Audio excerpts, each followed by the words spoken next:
প্রত্যাবর্তন করে রাজনীতিতে আবারও বড় পদে দিলীপ ঘোষ। প্রত্যাবর্তনের পরেই তাকে সংগঠন থেকে শুরু করে 2026 নির্বাচনের আগে বড় দায়িত্ব দিতে চলেছে তার দল। এবং এই পদটা ঠিক কি হতে চলেছে, কোন বড় দায়িত্বে দিলীপ ঘোষ আসছেন? 2026 নির্বাচনে কি টার্গেট, নাকি 2026 নির্বাচনে তাকে দলের প্রার্থী হিসেবে দাঁড় করানো হতে চলেছে? যদি তাকে দলের প্রার্থী করা হয়, কোন কেন্দ্র থেকে লড়তে চলেছেন দিলীপ ঘোষ? দিলীপ ঘোষ নিজে কি চান, দল কি বলছে, দল কি ভাবছে, আজকের এই পুরো ভিডিওতে আপনাদের সামনে সেটাই আলোচনা করে তুলে ধরার চেষ্টা করব। শ্রমিক ভট্টাচার্যের সঙ্গে সৌজন্য সাক্ষাৎকার, সৌজন্য সাক্ষাতের পরেই বেরিয়ে এসে আমরা দেখলাম যেমন শ্রমিক ভট্টাচার্য তেমনই দিলীপ ঘোষ। কি আত্মবিশ্বাসী, কি সৌজন্য, কি সুন্দর একটা সৌজন্যের রাজনীতির ছবি উঠে এলো। এবং সেখানে দিলীপ ঘোষ যেমন বুঝিয়ে দিলেন, শ্রমিক ভট্টাচার্যের হাত ধরে নবান্নে পৌঁছে যাবে এবার আমরা। শ্রমিক ভট্টাচার্য বললেন তাকেই থাকতে হবে সবার মতোই এই দলে এবং শ্রমিকের পাশে। আর শ্রমিক ভট্টাচার্য তো শুরু থেকেই আদি নব্যকে মিলিয়ে দেওয়ার, পুরনোকেও যেমন দরকার নতুনদেরকেও পাশে নিতে চায়। এই যে সমীকরণ তৈরি করার চেষ্টা, দুপক্ষকে সঙ্গে নিয়ে চলার চেষ্টা, সে কারণেই কি দিল্লিতে এবার দুজনকে তলব। শ্রমিক ভট্টাচার্যের সঙ্গে বৈঠকের পরে ডাক পেলেন দিলীপ ঘোষ এবং তার পরে পরেই ডাক পেলেন শ্রমিক ভট্টাচার্য। ইতিমধ্যেই পৌঁছে গেছেন সস্ত্রীক দিল্লিতে দিলীপ ঘোষ। এবং এই বৈঠক থেকেই নাকি সেই বড় সিদ্ধান্ত নেওয়া হতে চলেছে। এই বৈঠকেই সেই গুরুত্বপূর্ণ পদ যেটা দিলীপ ঘোষ সামলাবেন সেটা ঠিক করা হতে চলেছে।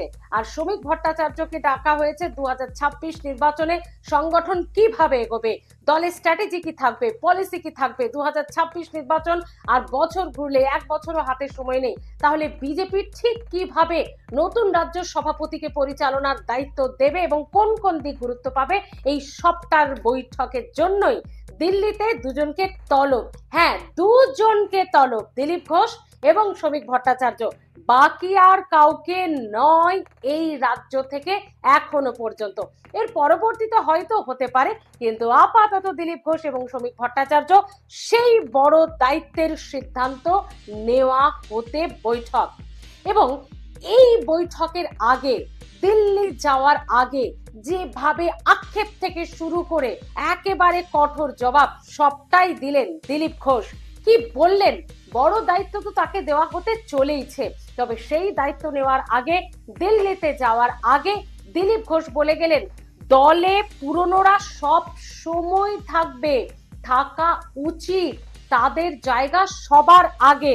এবং পার্টি যখন ক্ষমতার আশপাশে পৌঁছে যায় না, তখন সেই পার্টিতে চলে আসে বাইরে থেকে অনেকজন। তারা যে সবসময় আদর্শবান, মানে আদর্শ নিয়েই আসে এমনটা কিন্তু নয়। আচ্ছা, এই যে দল, কোন দল ক্ষমতার আশপাশে চলে গেলে মানেটা কি দিলীপ ঘোষ খোঁচা দেওয়ার চেষ্টা করলেন? সেই যে 2019, নিশ্চয়ই মনে আছে আপনাদের, একেবারে 18টা সাংসদ পেয়েছিল দল বিজেপি। কে ছিল তখন রাজ্য সভাপতি? দিলীপ ঘোষ। তাহলে তিনি যখন এই দলকে ক্ষমতার আশপাশে নিয়ে গেলেন, তখন অনেকে চলে এলেন দলে। ঠিক এই ধরনেরই কথা বলার চেষ্টা করেছেন, মানে যার মোরাল অফ দ্য মিনিং এটাই। তো সেটা কি শুভেন্দু অধিকারী, অর্জুন সিং, এরকম আরো কিছু নেতাদের জন্য? না, সেটা অবশ্য দিলীপ ঘোষ নাম করেননি, তিনি ইঙ্গিত করেছেন মাত্র। আমি সেটা আপনাদেরকে বলছি যে রাজনৈতিক মহল মনে করছে সেটাই কি করার চেষ্টা করলেন। আচ্ছা, যাক গে সেসব কথা। তিনি আরো অনেক আক্ষেপের কথা বলেছেন। কি বলেছেন? পার্টি যখন আমাকে গুরুত্ব দেয়নি, আমি সরে গেছি, এবং সেটা চলছে 2021 সাল থেকে। মানে সেই সময়, মানে 2019-এর আগে পরে কে গুরুত্ব পাচ্ছিল বাইরে থেকে দলে এসে, সেটাই বলছেন দিলীপ ঘোষ যে 2021-এর থেকে শুরু হয়েছিল এই গুরুত্ব না দেওয়াটা। এবং তখন আমি সরে গেছিলাম, দেখেছিলেন আমাকে কিছু করতে, কিছু বলতে, তখন আমি আমার মতো ছিলাম, এটাই বলার চেষ্টা করেছেন দিলীপ ঘোষ। তাহলে এখানেও কি তিনি সেই শুভেন্দুকেই বোঝানোর, ইঙ্গিত করার চেষ্টা করলেন? আমাদের জানা নেই। তবে এটা ঠিক, এই যে একটা এত দিনের বনবাসী বলি আমরা, তাই তো, যে 2021 সাল থেকে যদি তাকে গুরুত্ব না দেওয়া হয়েছে, তাহলে কি বিলম্বিত বোধোদয় হলো বিজেপির? এই যে দিল্লিতে বৈঠক শ্রমিক দিলীপকে নিয়ে, এই যে দিল্লিতে তলব, তাহলে ওই যে 21 সাল থেকে কারো কারো ইন্ধনে, মানে কেউ কেউ চেয়েছিল যে সেটা গুরুত্ব না দেওয়া হোক দিলীপ ঘোষকে, সেই ভুলটাই কি এবার বিজেপি শুধরে নিতে চাইছে দিলীপ ঘোষকে একটা বড় দায়িত্ব দিয়ে? কারণ এর আগে আগে নির্বাচনগুলো তো দেখলো যে দিলীপ ঘোষকে গুরুত্ব না দিয়ে বিজেপি কি ভুলটা করেছে এবং কি হয়েছে, রেজাল্ট তো হাতে নাতে পাওয়া গেল।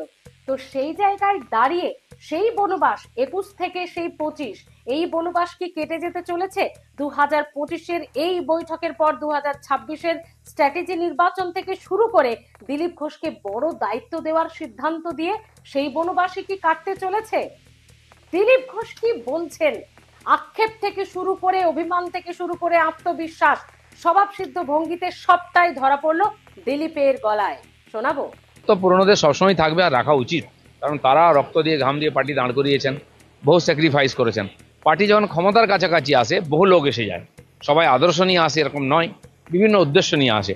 লক্ষ্য রেখে পার্টিকে এগোতে হবে, নিতে হবে সবাইকে যোগ্যতা অনুযায়ী, তার ক্ষমতা অনুযায়ী তাকে কাজ দিতে হবে, সাফল্যের জন্য সবাইকে লাগাতে হবে, পরিবেশটা পজিটিভ তৈরি করতে হবে। আমার মনে হয় সেটা হয়ে যাবে এবার। আপনার ডিল তো আগেও করেছি, আমি তো এদেরকে জয়েন করিয়েছি, আমার সময় তো এসছেন। কেউ বলতে পারো কারোর সঙ্গে আমি ডিপ্রাইভ করেছি, কাউকে অসম্মান করেছি, কাউকে অধিকার থেকে বঞ্চিত করেছি, পুরনো হোক আর নতুন হোক। দিলীপ ঘোষ বল, দিলীপ ঘোষ যখন মনে হয়েছে পার্টি আমাকে গুরুত্ব দিচ্ছে না, আমি সরে গেছি। আপনারা দেখেছেন কোনো রাজনৈতিক প্রোগ্রামে? আজ নয়, 21 সাল থেকে এটা শুরু হয়েছে। আমি ধীরে ধীরে নতুনদের জায়গা দিয়ে পুরনোদের সঙ্গে আছি। যখন আমাকে ডাকা হয়েছে আমি গেছি, আবার যখন ডাকা হবে যাব, নাহলে দূরের থেকে পার্টির সেবা করব। দিল্লি যাওয়াটা একটা ফ্যাশনের মধ্যে পড়ে রাজনীতির, আমি সেই ফ্যাশনটা অনুকরণ করি না। শুনলেন তো বন্ধুরা, আক্ষেপ থেকে, অভিমান থেকে শুরু করে কোথাও একটা গিয়ে যেন জবাব দিতে তৈরি হয়ে পড়েছেন দিলীপ ঘোষ। আর শ্রমিক ভট্টাচার্য সেই জুড়ে দেওয়ার কাজটাই যেন করে দিয়েছেন। এবার দিলীপ ঘোষের আরো একবার বাজিমাত করে দেওয়ার পালা, বড় সড় দায়িত্ব নিয়ে সেই বাজিমাত করতে চলেছেন দিলীপ ঘোষ। আচ্ছা, দিল্লিতে পৌঁছানোর পর সাংবাদিকরা তাকে প্রশ্ন করলেন, আপনি কি মেদিনীপুর থেকে লড়বেন, খড়গপুর থেকে? ঠিক এরকমই যখন প্রশ্ন করছেন সাংবাদিকরা, জানিয়ে দিলেন দিলীপ ঘোষ, বলেছিলাম না কোথা থেকে দাঁড়াবেন তারও স্পষ্ট একটা ইঙ্গিত পাওয়া যাবে। দিলীপ ঘোষ নিজে বলছেন, খড়গপুর তো আমার নিজের জায়গা, খড়গপুর থেকেই তো আমি লড়েছিলাম, সেই খড়গপুর তো আমার জায়গা। দল চাইলে খড়গপুর থেকে যদি আমাকে দল মনে করে দাঁড় করাবে, দাঁড় করাবে, আর যদি মনে করে অন্য কোথাও তো অন্য কোথাও। আমাকে বর্ধমানে পাঠানো হলো, সেখানেও কিন্তু একটা ক্ষোভ আক্ষেপ আছে তার, পাঠানো হলো, ফলাফল কি হলো সে তো দেখাই গেল, মানে দুর্গাপুরেরও দেখা গেল আর মেদিনীপুরেরও দেখা গেল। এটাই বোঝাতে চেয়েছেন তিনি যে কত বড় ভুল হয়েছিল তাকে সরানোটা। এই আক্ষেপের পাশাপাশি তিনি এটাও বললেন, তার মানে এই কথা থেকে স্পষ্ট যে খড়গপুর থেকেই, একদমই তাই, সেটা তার হাতের তালুর মতো চেনা, খড়গপুর, মেদিনীপুর, মেদিনীপুর যেহেতু বিধানসভা নয় তাই খড়গপুর, তো সেই খড়গপুর থেকে লড়ে কার্যত এবার কি তাহলে দেখা দিতে চলেছে সেই বিষয়টা, মানে আরো একবার বিধায়ক হতে চলেছেন? তাহলে কি দল তাকে প্রার্থী করতে চাইছে? দল কি চাইছে সংগঠন চালানোর পাশাপাশি, কারণ রাজ্য সভাপতি তো শ্রমিক ভট্টাচার্য হয়ে গেছে, অনেকে মনে করছিলেন রাজ্য সভাপতি আবারও হবেন, হোক হোক এটা দাবি করছিলেন, সেটা হয়ে গেছে। তাহলে সাংগঠনিক দায়িত্বের পাশাপাশি কি দল এবার চাইছে তিনি খড়গপুর থেকে লড়ুন? তারই কি ইঙ্গিত দিয়ে দিলেন দিলীপ ঘোষ যে খড়গপুর তো আমার চেনা, খড়গপুরে যদিও হিরণ রয়েছে, সেও জেতা বিজেপি প্রার্থী, সে জেতা বিধায়ক, তাহলে কি এবার আর হিরণ নয়, হিরণকে সরিয়ে, মানে এর পরের টার্মে 2026-এ কি দল এবার খড়গপুর থেকে প্রার্থী করতে চলেছে দিলীপ ঘোষকে? দাঁড়ান, এখানেই কিন্তু শেষ করলেন না দিলীপ ঘোষ, তিনি আরো আক্ষেপের কথা শোনালেন। মুখ্যমন্ত্রী তাকে আমন্ত্রণ জানিয়েছিল। আচ্ছা, মুখ্যমন্ত্রীর বিরুদ্ধে তো এত এত অভিযোগ, কোনোটা তো প্রমাণিত নয়, তাহলে তিনি তার পাশে গিয়ে বসে কি অপরাধ করেছেন বলুন তো? এটাই জিজ্ঞাসা করেছেন, এটাই বলার চেষ্টা করেছেন দিলীপ ঘোষ। মুখ্যমন্ত্রী আমাকে এত গুরুত্ব দিয়েছেন কেন? তার বিরুদ্ধে যে অভিযোগগুলো করা হয় সেগুলো তো প্রমাণিত নয়, তা আমি কি গেছি তার আমন্ত্রণে, তার পাশে গিয়ে বসেছি, এটাই কি কারো কারো সমস্যা তৈরি করেছে? আমাকে যে এতখানি গুরুত্ব দেওয়া হলো, এটাই কি সমস্যা কারোর কাছে? মানে আবারও কি এখানে সেই ইঙ্গিত? কোন বড় দায়িত্ব পেয়ে এবার দিলীপ ঘোষ জবাব দেবেন? দেখুন, দল তো একটা ঠিক করেই নিয়েছে যে সে কারণেই বৈঠকে তাকে একবারে শ্রমিকের সঙ্গে বৈঠকের পরেই তাকে দিল্লিতে তলব, আর শ্রমিক ভট্টাচার্য তার পরেই তলব পেলেন। তাহলে এই এত বড় গুরুত্বপূর্ণ বৈঠক থেকে যে একটা গুরুত্বপূর্ণ দায়িত্ব পেতে চলেছেন দিলীপ ঘোষ, বলার অপেক্ষা রাখে না। সেটা কেন্দ্রীয় সম্পাদকের পদ হতে পারে, সেটা প্রার্থী পদ হিসেবে লড়তে পারে, সেটা রাজ্যের আরো একটা কোনো গুরুত্বপূর্ণ পদে সংগঠনে তাকে আনা হতে পারে। তবে আপনারা কি চাইছেন বন্ধুরা? এতদিন আপনারা অনেকে কমেন্ট করেছেন দিলীপ ঘোষকেই রাজ্য প্রেসিডেন্ট চায়, রাজ্য বিজেপি প্রেসিডেন্ট চায়, কিন্তু হয়ে তো গেছেন শ্রমিক ভট্টাচার্য। তাহলে এবার কি চাইছেন? খড়গপুর থেকে দিলীপ ঘোষ লড়ুক, সংগঠনের যেভাবে তিনি একবারে শুরু থেকে ছিলেন এবং 2019-এ 2021-এ যেভাবে দেখা যাচ্ছিল এবং সবটাতেই তিনি 100% মার্কস নিয়ে পাশ করেছেন, আবারও কি দিলীপ ঘোষ সেই খড়গপুর থেকে লড়ে দেখিয়ে দেবে, নাকি সংগঠনের আরো অনেক বড় দায়িত্ব দেওয়া হোক, নাকি কেন্দ্রীয় সম্পাদক? আপনারা কি চাইছেন বন্ধুরা? অবশ্যই কিন্তু জানাতে ভুলবেন না আপনাদের সুচিন্তিত মতামত। আর যেটাই আপনাদের মনে হয় অবশ্যই, যেমন অন্যান্য ভিডিওগুলিতে কমেন্ট পাচ্ছি তেমন কিন্তু এই ভিডিওতেও আপনাদের কমেন্ট চাই। দিলীপ ঘোষকে কোন পদের জন্য দল ভাবুক, ভোট দিন, জনমত তৈরি করুন, এই ভিডিওতেই জানান আপনার সুচিন্তিত মতামত। অবশ্যই দিলীপ ঘোষ প্রত্যাবর্তনের পর একেবারে স্বভাবসিদ্ধ ভঙ্গিতে স্বমহিমায়